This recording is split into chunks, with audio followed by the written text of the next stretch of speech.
நான் தான் உங்கள் இசைமணி. ஸோ ஃப்ரெண்ட்ஸ், எதுக்காக இந்த வீடியோ அப்படிங்கிறது முன்னாடி பயங்கர ஒரு குழப்பமாக இருக்குது.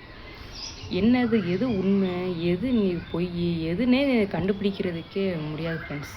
அந்த அளவுக்கு ஒரு குழப்படி.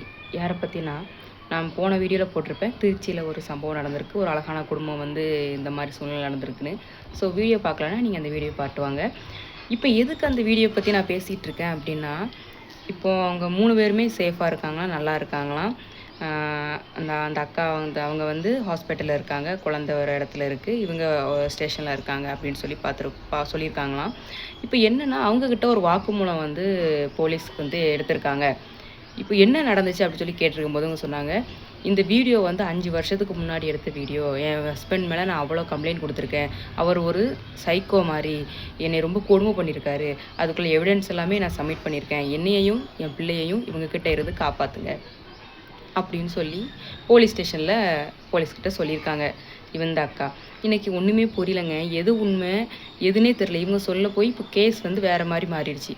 இப்போ காவல்துறை முழுசாக விசாரித்தா மட்டும்தான் இதுக்குள்ளே நியாயம் என்னது அப்படிங்கிறதே தெரியும். நான் என்ன சொல்கிறேன்னா, மேரேஜ் ஆகிடுச்சுன்னா நம்ம கணவருக்கு உண்மையாகவும் இருக்கணும்னு தான் ஒவ்வொரு பெண்ணும் ஆசைப்படணும். அதுதான் இருக்கணும். தமிழ்நாட்டு கலாச்சாரமே அதுதான். ஸோ எல்லோரும் தயவு செஞ்சு தன்னுடைய கணவருக்காக உண்மையாக எல்லோரும் இருக்கணும். நான் நம்புகிறேன், இருப்பீங்கன்னு.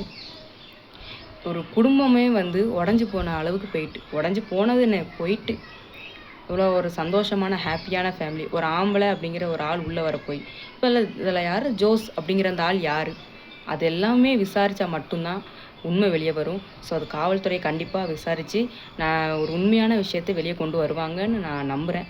ஸோ உண்மையை வெளியே வரும். என்றைக்குமே உண்மை தான் ஜெயிக்கும். சரி, எல்லாருமே இந்த வீடியோ எனக்கு போடணும்னு தோணுச்சு, அதனால தாங்க. சரிங்க.